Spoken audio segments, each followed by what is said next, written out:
fantastic. How are you doing today? I am good. All right. Well, we're gonna, I think, kick things off with Donnie. Hey, Donnie, what's happening? Awesome. Hey, Roland. Hey, thanks, Deanna. Roland, I've talked to you about this particular deal in the past, which is a partnership with an agency in Ukraine that I've been doing business with for about 8 years. I talked to Richard and he presented, or he gave me a lot of good ideas, and I presented the idea to them, which they partially accepted, which is the partnership was for me to create a separate entity. And I don't know if you remember this, but to create an entity where all of the clients that I get, that I utilize them for development, would be under this new entity. We would pay the developers directly. We would just split the profits. And then I would get a 15% equity in the actual company, the agency, and have a baseline of $3 million. This is where they're at right now. They accepted having a different entity and having a profit share split on this separate entity, but they do not want to give out or give up any equity in the main company, even with the baseline. The profit sharing is based on, I would own the entity, have complete voting rights on the new entity, and the profit sharing would be 40% for me, 40% to the agency, and 20% to the lead developer of all projects. Mm-hmm. And then I would have 15% equity and any profit sharing with that 3 million baseline. The question is, knowing that this was the offer that I presented, and in part they accepted, but in part they declined, do you think that I should go back and change the profit sharing since I'm not getting the 15% equity, which I would have to do some work? I did offer to do some work and help them get their own clients, not only clients that would come from me. So that part is removed. So I don't have to do any work for them. I just have to bring in clients to this Pineapple Kozak entity. Anything that I can come back to them and say, okay, since I don't have any equity in the main company, we would have to adjust the profit sharing from 40, 40, 20 to maybe I keep 50 and you guys keep 40 and 10 or 35, 15. And it's important to me that that lead developer gets something because Yeah. he hasn't been treated too well. Any thoughts on that? Yeah, I mean, you're exactly right, right? So the whole point of those different numbers is to kind of figure out what makes sense to you to make it worth your doing, and also what makes sense to the customer or client. So I think it totally makes sense to adjust that up. You might adjust, like, if there's a fixed amount, if it's 40, 40, 20, and that was 40,000 a month or 40%, then you might adjust the minimum up as well, because you are giving up potential back end and the value that you create, which is a pretty big thing, because that's going to sell at a multiple of something. So I absolutely think that makes sense. And I think it's very explainable and logical for them to understand it as well. Mm-hmm. Cool. Okay. Any specifics on the adjustment? Should Well, I I mean, own? you can do it any way you want, but basically, I think the way I would probably explain it to them is I'd say, so look, my, goal for this was that in 3 to 5 years we're going to sell, and at that time I see the profit or EBITDA being X. Let's say it's a million. I see it being a million. These companies at that range are selling between, 6 and 8 times. So that's $6 to $8 million that I would have had 20% of. That's 1.2, to $1.6 million of value that we're taking out of the equation for me. Mm-hmm. I could discount that for risk by, say, 50%, and say, that's somewhere between 6 and 800,000 that I'm really, actively giving up here, and I need to recover that. And so the way that I see to recover that would be, if I'm able to have an extra $15,000 a month, or 10,000 or whatever for that period of time, then that kind of equates there, and I'm good with it. Mm-hmm. That's kind of how I would have that conversation. One last quick thing, and I think I should do this, which is maybe this 40, 40, 20, or let's say I change it to whatever, 50 something. Yep. I can just say that this is just profit sharing and I own 100% equity in this new entity that Yeah. is in between us. And then it's profit sharing and Absolutely. then I own. Yeah, Yeah. for sure. Okay. Yeah. Cool. Thank Okay. you, Roland. Appreciate Yeah, it. you're welcome. Way to go, Donnie. All right, Roger, I go. You are up, my friend. Hi, Roger. Roland. Good morning. Would you be against 3 quick answer questions? I would not. That was question number 1. Um, okay, so Holdco and OpsCo are Siamese twins. They cannot be separated according to legal tax expert people, because of some subchapter S weird thing that they're doing. And they're doing like a merged, like a combined tax. Is there some context here, or are we just speaking generally? Well, that kind of sets the stage. Do I need an SPV to acquire the Holdco? I think the answer is yes. So you are acquiring a company that has a holdco and a portco? Yeah, I don't know if you can see it. No, No, you can't your see my your drawing. your background takes it out and makes it Yeah, look like ocean. yeah. Anyway, yeah, Holdco and then OpsCo are Siamese twins. They cannot be separated. Uh-huh. And it's not an asset purchase. It has to be because of certifications I want. I can't do an asset purchase. And what type of company is it? You say it's subchapter S? Manufacturing. And what is the type of entity?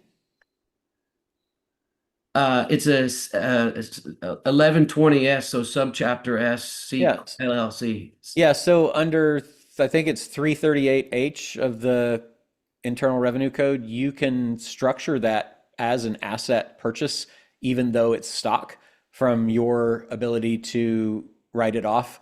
So that's kind of a nice thing to know. But yeah, I mean, if you're acquiring one of the companies, if you acquire an interest in the hold company, you by definition have an ownership interest in the company that it owns. So doesn't really matter, as far as that company that's underneath it. But is there like, what's the specific question? The question is, do I need to acquire Holdco with an SPV? As opposed to acquiring it how? As is, just naked. You mean like you own it as an individual? Yeah, I guess well, it in itself is a holding company. It's just kind of an empty shell. Yeah, So I it mean, feels what? weird to have, but I know it comes with liability. So I guess Does the it? answer is yes, to use an Well, SPV. I mean, it seems to me like whatever your entity that you would own your holding companies in is the company that would own that. I don't know that you need to create another one just for that. So if you own everything, as an individual, or if you have an estate plan and it's owned through trusts, or if you've got an asset protection plan and it's owned from a family limited partnership, that's the entity that I would have own a holding company. Thank you. Then part 2 is last question. So I'm giving the seller, not giving, but I'm delaying purchase of 5% equity. I'm going to let the seller keep 5% equity. Okay. And then I'm gonna buy her out when I can afford to. Okay. So how do I word that? Do I use the word vested in the thing, or like how do No, I the word best, easiest, cleanest way would be for you to have an option. So you'd basically say she's going to have 5%. If you're acquiring 95% of the holding company, then you own 95 and she owns 5, and then you would just want an option to buy out her 5% at either the current valuation for a period of time, or at a market valuation that's determined through hopefully a formula that you put in place so you don't have to get an appraisal, or via appraisal at that time. And ideally, you give yourself, what are the terms of that? Is it all cash? Is it to be paid over 3 years? Those are all things I would build into that. So it's an option because I was gonna let her leave it in for 5% until the exit. I mean, you So can is do that that still too. an option? Yeah, you can do that too. Because then it's up to her to decide, and I don't want it to be up to her to decide if I can buy her out or not. Well, then you need an option. And in Okay. terms of, you also generally want drag along, tag along, all of those kinds of things so that you have the ability to, if you sell, you can make her sell as well. Okay. It's starting to get deep. Thank you. You're very welcome. Okay. All right. I think Toyin, you're up. Thank you, Roger. Toyin? Hey, Toyan. Hey, Roland, how you doing? I'm doing great. How are you? Pretty good, thank you. So I've been uh, volunteering and doing a lot of N8N and Zapier workflows and automations. Okay. Um, yeah, so I heard on YouTube, and I think you mentioned it too in different trainings about white labeling. Do you think that AI automate workflows are a good product to white label to other companies? You absolutely do. Yeah, I think it's one of the 7 light lift AI transformations you can offer companies. So I like it a lot. Um, are there any trainings in the Epic portal where I can learn about that, or any trainings period outside of Epic that you recommend I can learn? Because I don't know anything about how to like white labeling or setting that up or whatever, But I just know that Well, people always say that. white label's easy. So if you're white labeling, then you're selling those automations to, say, an agency or somebody else that's then going to sell them to the end user, right? Is that what you're Yes, talking about doing? yes, Yeah. yes. And And then then I go ahead. have you set up your own N8N server? Uh, I'm about to. Yeah, I've Okay. been using Yeah, because you cloud. definitely want to do that because the like comparing the cost of that is pennies compared to like Zapier and Make and those guys and even rented N8N spaces. Like doing your own is it's insanely inexpensive and super easy to set up. So I would do that. No, we don't really have anything specifically on white labeling, meaning that you're going to provide services to someone who's going to provide those services to somebody else. But we do have AI transformational content, and you can talk to Bailey and Deanna about that. Because all it is you would basically set that up yourself, and then white labeling is easy. You're just like, okay, now I'm making this available to other people to sell. So there's not really, I wouldn't see like it meriting a whole training. Is High Level a good platform to use So High for Level that? has its own workflows and automations, and they are all in on AI. I just spoke at their conference in Dallas a couple weeks ago, and yeah, I think that to me is a different kind of thing. You would like if you're doing N8N stuff, Yeah. you're basically going to do N8N stuff on top of the layer of kind of light that High Level has to then sell to somebody else that's doing it. It gets kind of removed a lot there, but you could then go into High Level's marketplace and offer those workflow automations and things like that. I guess it just depends on how does what you're doing differ from the workflow automations that are built into High Level if you're going to do it through High Level, and what's the connectivity of those two things. Okay. Um, well, no, I was just asking. I guess asking just like, can I do the white labeling through High Level? Because I know they have like a white labeling thing. But I didn't. I think you know more about it than I do. Yeah. I mean, we use it. They're great. I like those guys a lot. Okay, wonderful, wonderful. Um, And thank you. Toyin, if you need a link for that, I can send you a link as well for them for the direct link for them. Oh yeah, please do. That'd be helpful. Thank you, Deanna. Yeah, and as you go, Toyana, and you have more specific questions, I'm happy to answer them. It's kind of no pun intended, high level right now, right? So when you get some more Yeah. specifics on kind of what you want to do, I'm happy to talk you through it. Thank you so much. I appreciate it. Yeah, my pleasure. All right. I believe Manish, you're up next. Hello. Hey, what's happening? Good. Thanks, Roland. I have a confusion around setting up a hybrid deal, as we call it, right? It needs to be a combination of CFE and acquisition. Okay. CFE, because the business is not in, it's a SaaS business. I think I talked to you a little bit about that before a few weeks back. Yeah. But it also has good potential with a lot of good past, changing sales mix and all that. And I think I can help them. Okay. So the question is, and I try to frame it as clearly as I can, right? But the question is, how do I structure the CFE part of it? So equity kickers and the fixed fees based on the outcomes. Let's say I work with them 2 years, and then I also need to position the right. I have a right to refusal to buy the company, the first right to refusal, and should it be based on certain outcomes as well, or a predefined valuation? So there are a couple of how do I structure both CFE and acquisition together So I would think is of the CFE as one of the tools in your deal stack for how you fund things. So if you're, and it sounds like you are not actually doing an acquisition, you're doing a CFE that you would like to have optionality to then acquire after you do certain things. Is that correct? Yeah, and just to add that there is some capital needed because one of the partners needs to exit, and because of that, otherwise they wouldn't have also been on the market at all. So Okay. that's their minimum need. So 22.5% needs to be one of the partners needs to exit, And you're and doing I'm also that thinking about now with whatever makes that happen, correct?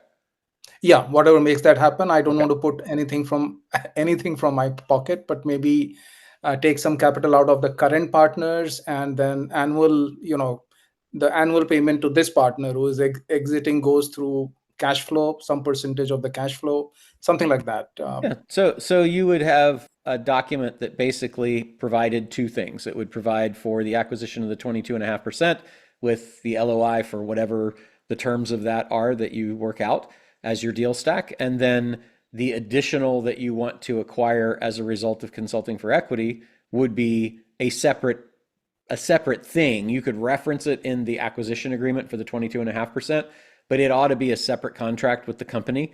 And then that's just for whatever your CFE deal is. And in terms of outcome and everything, there is no outcome attached to the 22.5% because that's a straight buy. In terms of the CFE, use our template and then just fill in what are the deliverables that you're going to deliver in exchange for you getting whatever interest that you're getting as a result of the CFE. And then if you want an option to acquire the rest of the company, that would go in the first agreement. So I'm buying 22.5%. I'm going to do a CFE deal. And then the remaining percentage of the company, whatever it is at that time, will be purchased from the existing from the then shareholders and then I would establish what the value or the formula for determining the value is and what the terms of the exercise of the option are in that acquisition agreement. Okay, my last question: when I do this 22.5% now, is there a possibility to add some clawback so that if the company doesn't perform in the next 2 years, I can get some purchase price back There from is, the? there is absolutely. So that would be not an earnout. It's kind of like a reverse earnout, but yeah, I probably would structure it as a clawback and say, in the event that these things don't happen, then the purchase price shall be reduced by this amount, and any amount of that purchase price, any amount of the purchase price paid to the sellers in excess of the then reduced amount will be returned to you within, X period of time in cash. Okay, thanks. And then you might even secure that so that like the other option that you would have, which you might like even better and is probably easier to make happen, assuming that they don't have the cash at the time, is at your option. I would say you can receive the clawback portion in cash, or you can elect to receive it in equity from the existing shareholders, so that if you bought 22.5%, and let's say that you paid $500,000 for that and it didn't perform, so that you would be entitled to half of that back. You'd get 250,000 back. And I'm going to say you bought 25% because I can do the math easier. So 25% for 500,000 would be a $2 million valuation. And we're saying that it turns out that it was worth half of that. It was only worth $1 million because that's why you're getting back the 250. Then you would be able to acquire that 250 extra that you would be entitled to back, divided by the valuation, which is now down to $1 million, which would mean you would be able to get an extra 25% of the company on top of your 22.5% instead of taking the cash of the 250. Does that make sense? Yeah, absolutely. Yeah. Yeah. So I know I lost a lot of people on that, but because they're like, I was told there would be no math, but that's how I would do it. I actually like that way better because I think it's going to be hard for you to get the cash. This way you have the option. You can say, at my option, I can get cash or I can get this. And then if they don't have the cash or it's going to be a fight or something to do that, this you could make happen automatically without having to get lawyers or anything. It just happens, right? So I like that ability to make that happen and give you a better position to do whatever you need to do. Yeah, that looks better. Yeah. Thanks, You're Roland. welcome. Appreciate Yep. that. All right. Thank you, Manish. All right. Sam, good to see you, buddy. How are you? All right, Sam, you're there. You are. Yeah, I Hey, am. I Sam. am in. Yes. Thank you so much. Hi, Roland. Nice to meet you again. Pleasure. We are in a situation negotiating a SaaS software that is running in the English language in the United States, and we are looking to go to market to Saudi Arabia and the Middle East, which requires translation, which we will do. Yep. And also support. So the question is, number one, how to structure it, because there could be some additional functional development, and how can we identify the framing of the IP, because there is a certain IP with the existing one, and we are adding more IP. So what would be the best way, not only structuring, but also to define the IP property? I mean, probably the easiest way would be a source code license so that you're acquiring or licensing the source code that will then be modified into a derivative version that you're going to own the rights to. That's a pretty common way to structure a deal like that. And then the value that it creates as a result of you adding the extra things that you add and changing the language and everything, basically that IP belongs to you. And it's a layer on top of the underlying IP that you have acquired ownership or license to from whoever the original owner was. And of course, the original company is really to exit in about 3-4 years, and we want to stay. So if we do licensing now, we have to have a stipulation that whatever happened, I don't know. I mean, maybe like we own or whatever. Yeah, like you would ideally retain, I mean, because you're creating the new language and the new market expansion, you would retain the rights to that. And you would just want to be sure that you structured the agreement in a way that contemplated and was informed by that. Does that make sense? Yes, great. Okay, great. Thank you so much. Thank you. You're welcome. Good luck with that. That sounds fun. Yeah. Thank you, Thank Sam. you. All right, Jared, you are up, my friend. Hey, Jared, what's going on? Hello, can you hear me? I can. Yes. I like the guitars. Thanks, Roland. I know you're a music aficionado as well. See a little keyboard. If I get my hand to go in the I right see way, it's it. hard. It's backwards. There we go. Over there. Maybe for the next, so everybody can hear, we can have a jam session or I something. like it. I like it. We'll have all two of us, you and me, on listening to that. Okay, what question do you have? The goal can be to see how many people stay on by the end of the hour. I like it. No. So real quick, my question, it's a question about a possible merger versus a partnership. And I got to give a real quick background just so you understand a little bit, but I'm a home builder in Boise, Idaho. And I hired my brother-in-law way back like in '04, and that's how he got into the business when he married my sister. Okay. And in '08, I had to lay the whole family off because of all the '08 stuff, and that's Yep. when he started his business. He's also local, and we're like best friends and also like business acquaintances. But fast forward to like 2018, I actually went and worked for him as a kind of a consultant slash contract as an operations manager for a few years. Okay. And didn't do anything else at that time. And then I ended up just kind of splitting back off in 2021, doing my own thing. And I think he was kind of upset about that at the time, but he got over it.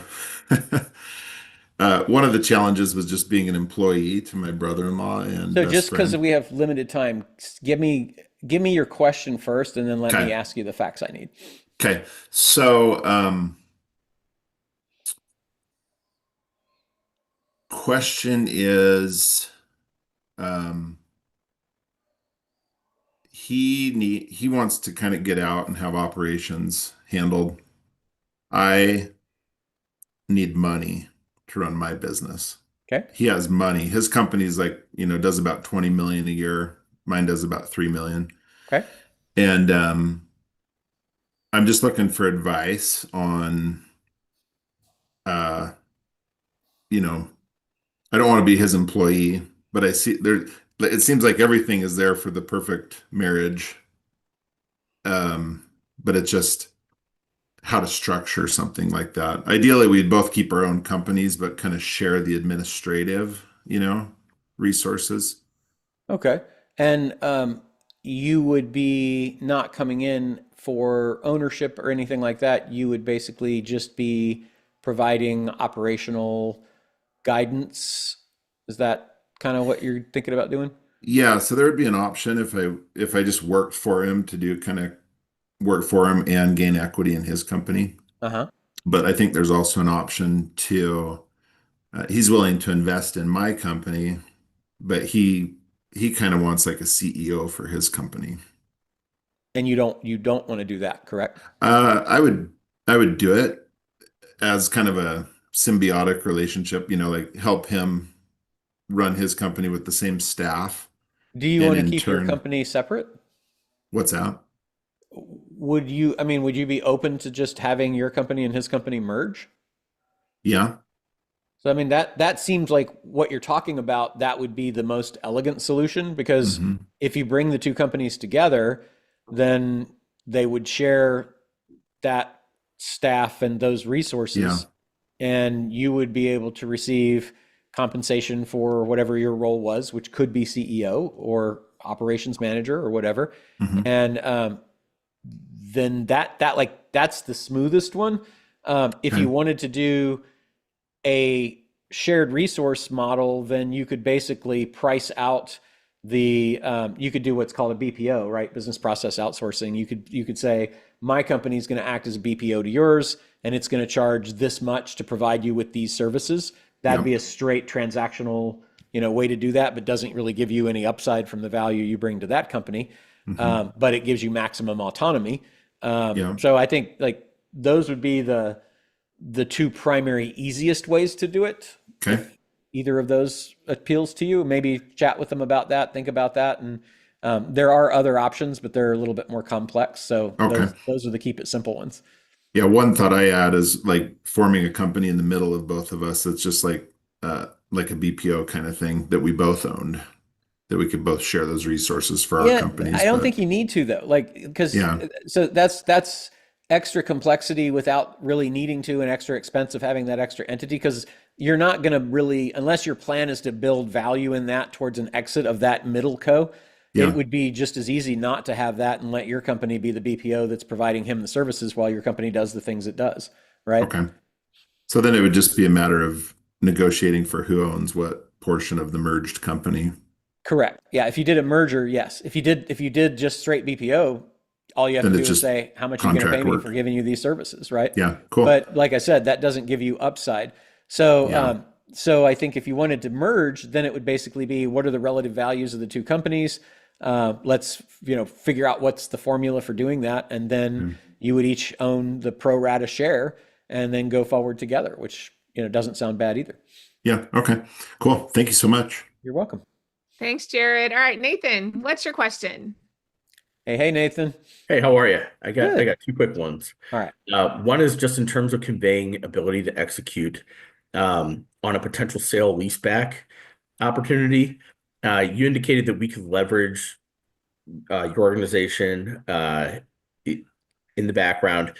If I was a fund, I would be able to say I have X amount of equity that's been leveraged. It's an open or closed end. What is the brand that you would prefer we use, and how much capital do you feel comfortable somebody saying I'm an affiliate of XYZ? Or I'll let you, that sounds like a more specific conversation, so I'll let you talk to Deanna about that offline. But generally, we're not capital providers. We right. are resource providers. So I'll let her chat through that with you. But it would probably be zero for capital, Okay. for intellectual capital, for resources, for all of those kinds of things. We're good. But I don't really like to I don't like to have somebody relying on, us or you for capital for that matter. Yeah, sure.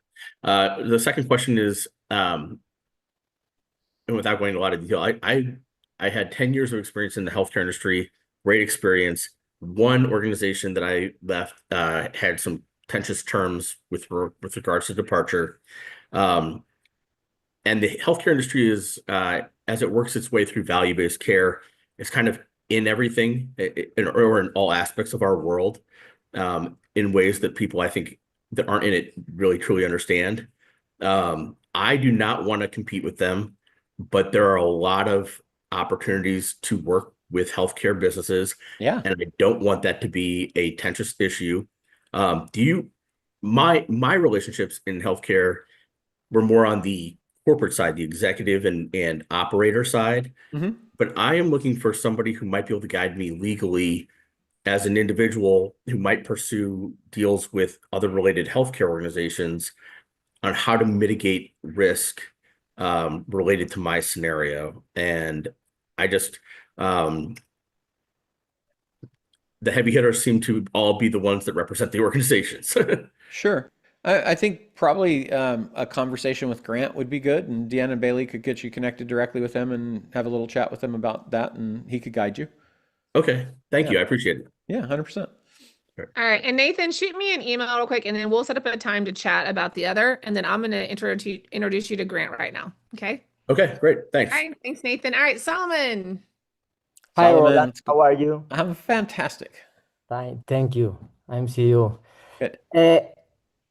I'm currently structuring a CFE deal with the founder of a 10-year-old healthy market business. If you want more context, I will give you later. But the performance history, the peak revenue was like 3 million a year around three years ago, Okay. and current revenue is about 50% of that. Okay. But I believe I heard from you that this model works well for business in decline. The structure I'm considering is I receive 50% of the new profits generated as a result of my intervention. Uh-huh. But once we hit the company's previous revenue peak, I earn 50% equity in the entire business. Correct. Is that correct based on your Yeah. experience? Yeah, the way we normally do it is we say, look, there's a baseline, and when we've 3x the baseline, then it's 50-50 on everything. And the reason I pick those numbers is because if you do the math, it's like, well, if I double the business and I'm getting 50%, then I've really done nothing for the seller because they're at the same place they were before I came in, right? Whereas if I've tripled the business and it goes to 50% across everything, now they're at least 50% ahead of where they were before because we're at 3x divided by 2, they own 50%, they own 1.5x, right? So that's why I use those numbers. If it's a turnaround and it's declined, then the baseline probably isn't, I mean, like you could effectively have the business decline and go to zero from prior profits and prior customers and be still under the baseline that it was at before, but you've generated all that new business and it would be bankrupt without you. So if it's a situation like that, then I think that you don't do it based on where it was, you do it based on where it is. And you say, look, right now, if business continues to decline at this rate, the business is gone if we project forward, in a year and a half. So I'm going to come in and I want 50% let's figure out the formula, but I want effectively 50% of all the business that I bring in. And then you can pick the point, but at that point, I don't think that it has to be the baseline. I don't think it has to be 3x. I think it's just whatever you can negotiate because you're really the reason it's going to survive. Yeah, that's for sure. And how does the structure looks like in a contract? Like 50-50 the easiest way to do it is to say 50% so basically say the company operates at a profit margin of, let's say 20%. So 20% of any business that I bring in would be the profit I'm contributing. And if you got half of that, then it would be 10%, right? So you just basically say, what's the operating margin times the percentage that you're going to get. So if the operating margin is 20% and what you're going to get of new profit is 50%, 50% of 20% is 10% of gross. So now you've got a gross number. So you don't have to worry about what are the expenses that maybe the existing person brings in or you didn't know about. It's just a straight, effectively a rev share for you. But you also have the equity. So it'd be, the contract would say, I get 50% of the equity and I get 10% of the gross sales on any products that I bring in or any income I bring in or generate or I'm responsible for. But what about the first number, like the guaranteed fee? That's totally negotiable. That's up to you. Yeah, that's Okay. always a number that's based on what is it worth for you to do the deal. What's the minimum that you're willing to get to take the time to even devote resources to this? That's one minimum, and then the other, it's whatever is greater. Correct. Yeah. Yeah. Okay. Thank you so much. You're welcome. All right, Sam Cody. Hey, buddy. How Hey, are you Sam. today? Howdy. How's everybody? Hey, good. What's up? All right, so I got an interesting one. It may be a little too complicated to actually go forward with. So, which is what I always end up into. So I went searching for outdoor power equipment companies. I found one, went and did a visit with them, and then they went in Chapter 11. So it's actually the OPE hardware, and then there's a landscaping component, and then there's a real estate. So I don't like the OPE hardware. It's not making money anyway, but the landscaping business is making money. So it's doing, 3.5, 4 million. Its STE is 5 or 600,000. So I'm kind of looking at this business, say, okay, how can I buy this while it's in chapter? I've had calls with the seller, and the seller is Chapter 11 attorney trying to figure it out. And I did some research on, credit bids and stalking horse bids and that type of thing. Yeah.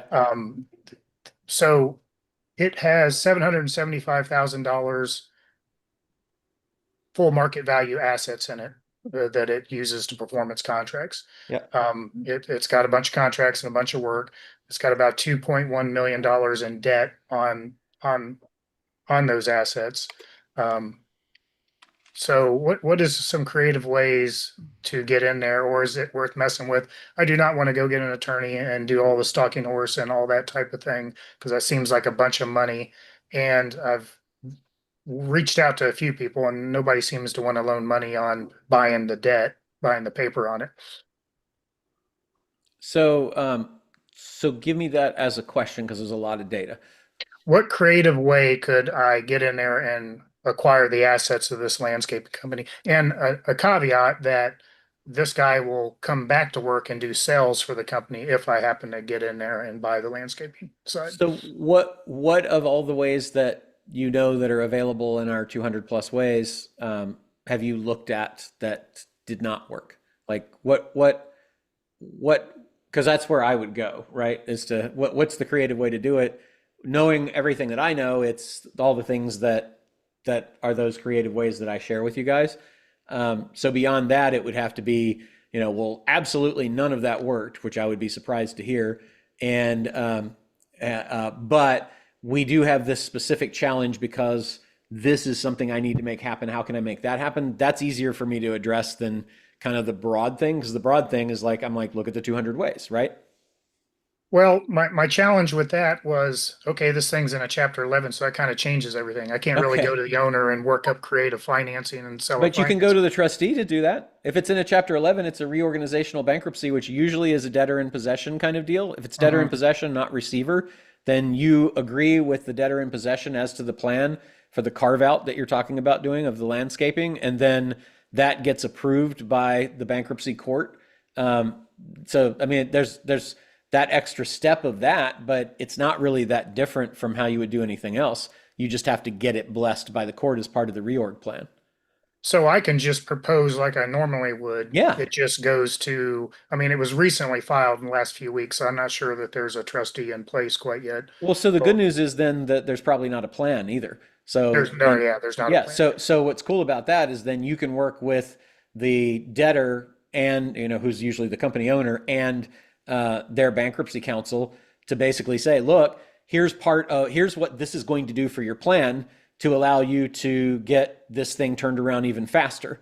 And if you can do that, then there's no reason the court wouldn't bless it, as long as it doesn't cheat the existing creditors out of getting whatever they're going to get under the plan. It seems like it's probably a very positive thing that you'll be bringing. So I think it actually probably helps you that it's in Chapter 11. Is there any deals that I could work out with those creditors on that equipment? Because there's a big variance between the 775 and the 2.1 million that's owed on it. Yeah. If it liquidates, I know they're going to get, I don't know, 32 to 35 cents after everything. Right, but it's right now it's an 11, which is a reorg, not a 7, which would be liquidation. So you're talking about they're going to get probably not 100% of the debt as is. So that would be good for you to talk with the debtor and the bankruptcy attorney as to what are you guys going to propose as your plan for these debtors? For these creditors. Are they going to get back 40 cents on the dollar? Are they going to get back 70 cents? Are you trying to get them paid back 100%? What's the plan that you are going to sell there? Because you might just find that you don't have to do anything because it's already in the formal process of what is a plan that probably nobody's going to be thrilled with as a creditor, but is the best thing that they can do overall. Because that's the whole point of the 11, is to have the creditors treated equally, and hopefully you'll allow the business to survive. So I think if you can talk to them about what the current plan is, that'll shape a lot of you understanding what debt you might want to assume. And then part of the deal would be going to the court and getting that as a blessing. And if that gets approved as part of the plan, then the creditors are stuck with it. You don't have to negotiate with them individually. So that would make that way easier. All right. I'm sorry. I didn't know my camera was off. I apologize. So that sheds a lot of light. So yeah, cool. Thank you for that. That's maybe a little less complicated than I thought it was.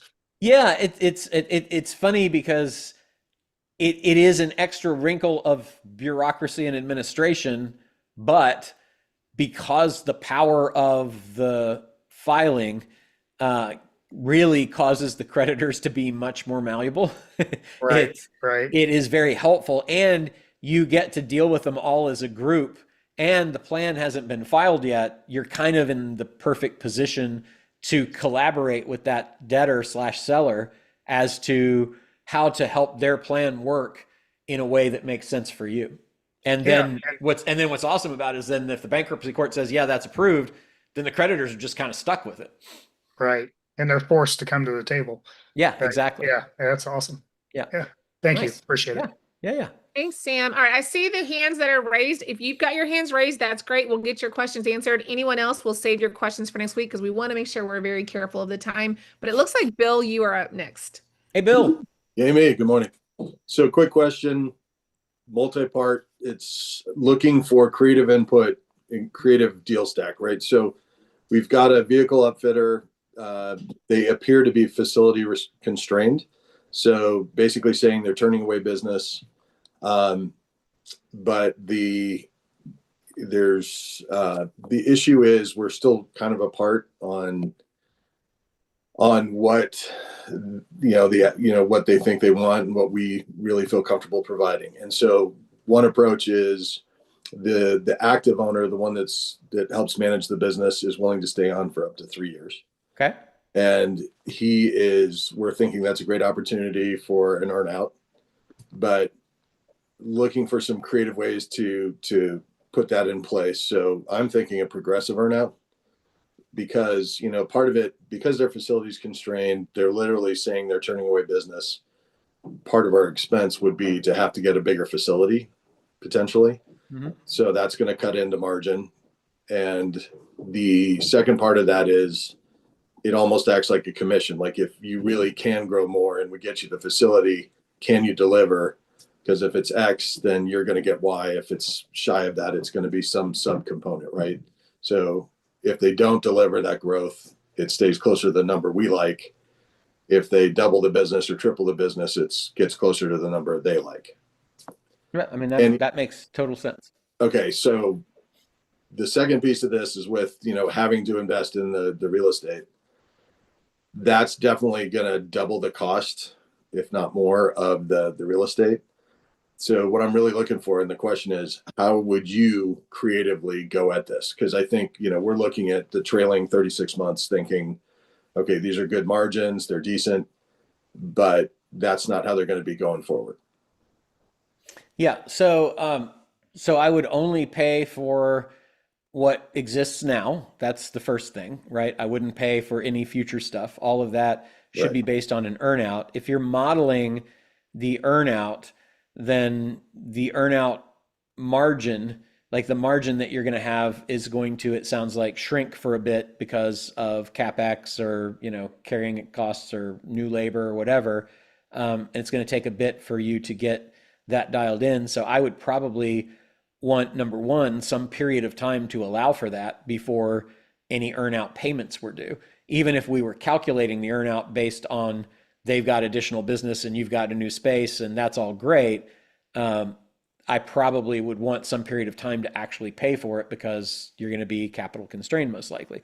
If I was looking at how to do that also, the earnout could be, rather than being based on revenue or customer generation or something like that, it could be an agreed upon dynamic margin, so that if the margin currently is, say, 22% and the margin dipped to 12%, then there would be an earnout adjustment based on that. So you'd model that and say, okay, you added another $1 million of business. That out of that business, I didn't make 220,000 like I normally do. I only made 120,000. So that's going to impact the earnout, whatever you decide for it to be. That would be one way to address the margin compression from expanding. As far as looking at what is my creative way to expand with minimal risk, since there's no guarantee that they're going to provide the additional business that they say they're turning away, or that business would come to the other location, which might be, as convenient or less convenient or whatever, I'd look around and see who's got capacity now and consider either a lease of you said it's auto outfitting, right? Auto upfitting, yeah. And what is that exactly? So think a work truck. So you buy just a basic Ford pickup truck, basic truck, and then you put on, the bed that accommodates like professional welders that go out and weld a building, or so is that done in like a bay format or just? Yes. Okay. So then I would basically go around in the 5-mile radius of where they're located now, just assuming that location is important. It might be less so in that business, but assuming it is, I'd look in a 5-mile radius and find all of the auto repair shops and other places that have the facility that you would need to do that, and see who's got capacity, and see if I could just rent the capacity to start, so that I knew that I had that taken care of. And then if I prove that I can get that extra business, I'll be able to maybe decide to buy one of those places that I was renting the capacity from, because that's a great foot in the door. Or then you'll at least know that when you do commit to the new facility, you will have the business, like you've proved that the additional business does exist. The other option would be let them generate that additional business and negotiate referral relationships and just refer the business to somebody else that could also provide the outfitting. Again, just to prove that it can be done. And then when they prove it, that you can commit to the new facility. Those would be a couple things I would think about. Also, it would mean that you didn't have to wait for the new facility to be up and live to actually start getting money from the additional business. Right. Yeah, that delta is a huge risk for, from our perspective. Absolutely. Yeah. So, okay, those are great ideas. I appreciate it. And then I think we're far enough along in this, worth a deal review. Yeah, I think so. All right. Thank you. Yeah, absolutely. Yeah, it sounds like a cool business and a cool deal. I like that a lot. Yeah, the upside potential is exciting, but again, it's all blue sky. So yeah, and I think that you can build that like, to me, strategically, you can build this in so that you can test it and prove it before you commit to the capital. And it can be structured in a way that gets these guys what they're after, as long as what they're saying is true. And then you get to go back to them and say, the reason I structured it like this is because obviously it's significant risk, but as long as you guys believe in it, the risk is on you to provide or not provide what you say you can provide. If you can provide it, you get paid. If you don't, you don't. But also, I haven't put everything at risk. So I think it should be a relatively easy sale, and to them, and then it just needs to be structured in the right way to protect you. And then there's probably 8 or 10 ways to mitigate the risk along the lines of the two things that I suggested to you that we just need to flesh out and see a little bit more about what is required to be able to service to perform the outfitting. Perfect. Appreciate it. Pleasure. All right. It looks like Menon, you're up. And guys, if you guys are raising your hand, I'm sorry, if you've got your hands raised now, we'll go ahead and honor it, but everyone else will save till next week. Go ahead, Roger. No, I'm sorry. Menon, you were up, I think. Thanks, Diana. Hey, Menon. Good morning. Good morning, Roland. How are you? Good. How are you? All right. I'm doing good. Thank you. I'm getting back into business after a few delays. So I have a couple of questions. One is, there is a deal that I'm looking at, auto repair, but it has a loan, and it has an SBA loan, and I don't like SBA loans because of the personal guarantees. So is there any way that the loan is still retained with the same interest rate, which is much more favorable than current interest rate, and the owner gets some equity on that? Is there some scenario where we are not, we don't take the loan? It sounds pretty unfair from the owner perspective. So is there a way for you to take the existing loan as opposed to having to do a new one, is the question? Yes, and also so that's the question. Yes. Yeah. So the challenge for the owner is going to stay liable on the loan if the owner is personally liable. And so that may or may not be, like, that's usually the biggest objection that the existing person has. But your reply to that is, do you want to sell it or not? If you got a bunch of people that are going to sell it and give you cash, you should go do that and pay off the loan. But if you don't have that, I'm here with a way that gets you a path to be out of the business and have the loan paid off under its original schedule by either an assumption, accepting it subject to, or wrapping the loan. Those are kind of your three options. Assumption you don't really like, because that means you go to the creditor and then you have to take over the loan and now you're on the hook for it. But taking the business subject to the loan, or wrapping a note around the loan and having that loan be serviced by you as the owner, or as the potential future owner, those are two ways for you to effectively get the business, keep the loan in place, and service it, and have the seller have the loan paid off per its original schedule. That's kind of how I would probably approach it. And does any of this have to do with, there is another thing that you talk about, like 20% equity and all that. That is a separate thing, right? That is not a separate thing. Yeah. Okay. Yeah. That is more on earnout or other criteria that you talk about. Correct. Okay. I have another question. I have like several. The loan, just so you know, the loan, like if you're taking the loan amount is going to be reducing the purchase price dollar for dollar.